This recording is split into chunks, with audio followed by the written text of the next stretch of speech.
Si vous pensiez tout connaître des créatures de la famille Targaryen, vous êtes bien loin du compte. Balerion, Meraxes et Vhagar composent la première génération, et il nous faut maintenant continuer avec leur descendance qui a embrasé le continent. Après la redoutable Meleys, place désormais à une légende parmi les dragons, le puissant Vermithor surnommé la Furie de Bronze. Un passage de la vidéo spoilera des événements qui devraient avoir lieu dans House of the Dragon, mais pas de panique, vous pourrez quand même zapper ce passage pour continuer jusqu'à la conclusion sans souci. Merci et bonne vidéo à tous. I know what my father was, what he did. I know the Mad King earned his name. En concevant son univers, l'auteur J.R.R. Martin s'est toujours attaché à donner une personnalité aux créatures qui accompagnent les humains. On a par exemple les loups des Stark qui ont des caractères bien à eux et qui est plus ou moins calqué sur leur maître, et il en va de même pour les nombreux dragons que nous avons côtoyés au sein de la longue histoire du continent. Intéressons-nous aujourd'hui au récit de la vie de Vermithor, l'un des plus puissants dragons des Targaryens. Dragon mâle selon les dires des maîtres, il serait vraisemblablement né autour de l'an 34 après la conquête, en même temps que le jeune Jaehaerys, le fils du prince héritier Aenys Targaryen. Nous sommes alors sous le règne du roi Aegon Ier le Conquérant, et le royaume est dans une phase de prospérité grâce à la paix régnante. Selon des témoignages incertains, ce serait la princesse Rhaena Targaryen qui aurait placé un œuf de dragon dans le berceau de son petit frère, expliquant ainsi le lien fusionnel entre Jaehaerys et son dragon. Avec le temps, Vermithor devient un beau et majestueux dragon.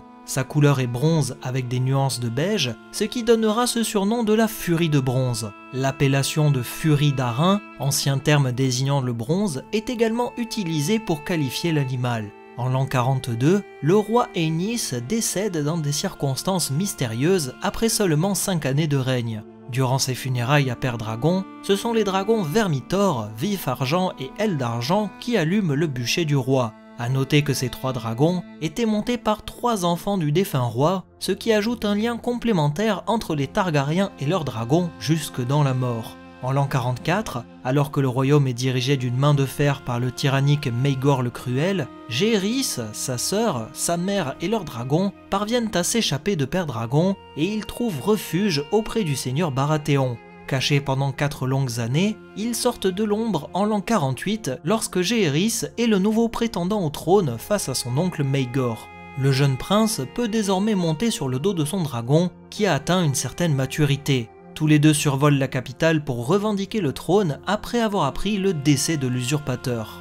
Devenu roi la même année, Jaehaerys ne se sépare pas de son dragon avec qui il a noué un lien très fort. Il épouse sa sœur Alysanne en l'an 49, qui quant à elle chevauche le dragon Aile d'Argent. Pendant la cérémonie, les 2 jeunes Targaryens descendent du ciel avec leur dragon pour se poser dans Fosse Dragon, sous les applaudissements de la population de Port-Réal venue en masse assister à l'événement.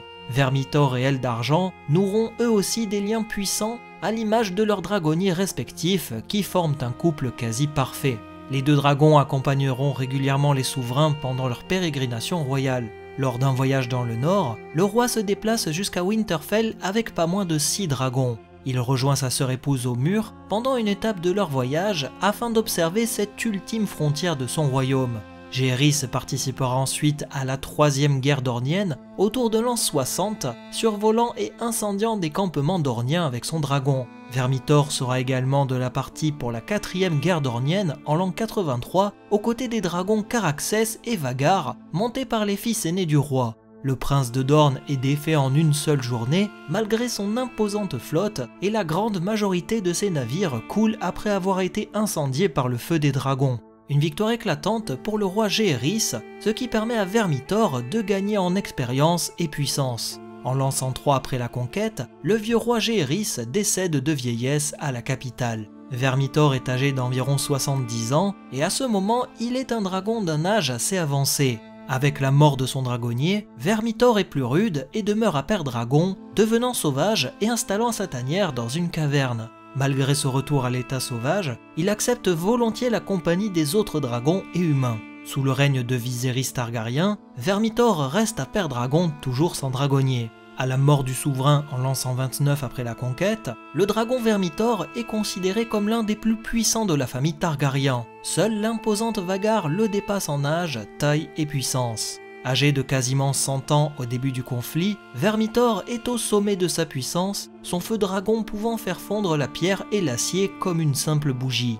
House of the Dragon se permet de nous montrer rapidement la furie de bronze lors d'une séquence où Daemon Targaryen descend dans les entrailles de Père Dragon. Vermithor répond à l'appel tout en nous démontrant sa puissance. La suite que je m'apprête à vous raconter dévoilera des moments clés de l'histoire de Vermithor dans la série House of the Dragon. Vous pouvez vous rendre ici si vous souhaitez continuer sans spoil, et pour les plus curieux d'entre vous, on continue le récit palpitant de sa vie. Le conflit vient tout juste d'éclater entre le camp de Rhaenyra et celui d'Aegon II. Le prince Jaehaerys Velaryon lance un appel à Père Dragon pour renforcer le camp de sa mère. Ainsi, quiconque parviendra à revendiquer une créature sans dragonnier recevra des titres et terres. Une vingtaine d'hommes et femmes se présentent en espérant dompter les dragons. Lord Gaumont Massé tente de revendiquer Vermithor, mais le vieux dragon le carbonise à mort. Il est finalement dompté par Hugues Marteau, décrit comme un homme puissamment bâti, bien qu'ayant peu d'intelligence. Ce dernier se lie d'amitié avec Ulf le Blanc, qui parvient à dominer Aile d'Argent. Les deux dragons semblent à nouveau former un couple, comme ce fut le cas par le passé, tandis que leurs dragonniers respectifs forment plutôt un duo adepte des beuveries. Dès le début de l'an 130, Vermithor participe à la bataille du Gosier aux côtés de son dragonnier. Une immense bataille navale réputée pour être l'une des plus sanglantes de toute l'histoire de Westeros. Cet affrontement est considéré comme une victoire pour le camp de Rhaenyra, bien qu'il y ait des pertes importantes dans les deux camps. Quelque temps plus tard, Hugues Marteau survole la capitale et effraie la population avec Vermithor tout en se posant près de fausses dragons, alors que Rhaenyra prend possession de la ville. Il sera envoyé avec son camarade Ulf le Blanc pour défendre la cité de Chutebourg, qui est le dernier rempart avant Port-Réal. L'armée des Verts avance dans cette direction et Rhaenyra souhaite renforcer les défenses de Chutebourg. Les deux semences de dragons s'estiment peu reconnues par la reine malgré le rapport sur le champ de bataille et ils changent subitement de camp au profit d'Aegon II. Vermithor et Aile d'Argent déversent ainsi leur feu dragon sur leurs anciens alliés. Après cette victoire acquise avec traîtrise, Hugues Marteau s'imagine devenir roi plutôt que simple seigneur grâce à la puissance de Vermithor. Les armées des Verts vont stationner à Chutebourg en attendant le moment propice pour frapper Rhaenyra. Après la mort du prince Aemond et son dragon Vhagar, les deux traîtres apprennent le soulèvement de Port-Réal. Hugues Marteau a conscience qu'il détient désormais le plus puissant dragon de Westeros, puisque Vhagar n'est plus, ce qui le remplit encore plus d'orgueil au point de revendiquer le trône. Cette arrogance scandalise les généraux des Verts ainsi que le prince d'Aeron présent à ses côtés. Hugues se montre encore plus violent envers ses nouveaux alliés, ce qui pousse les généraux à comploter contre les deux traîtres. L'arrivée de la seconde bataille de Chutebourg force les conjurés à attaquer au plus vite.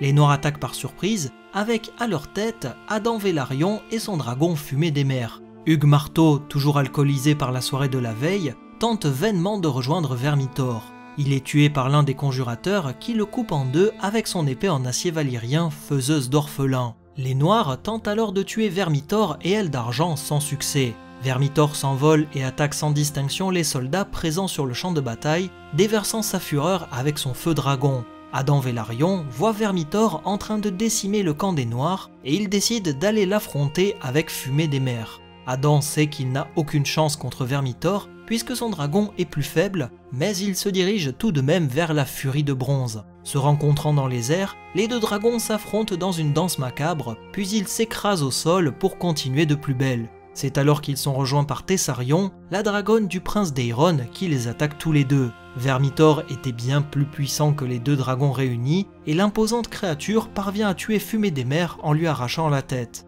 Quant à son dragonnier Adam Velaryon, il sera retrouvé mort aux côtés du cadavre de son dragon un peu plus tard. Tessarion parvient à s'extirper, non sans de sévères blessures.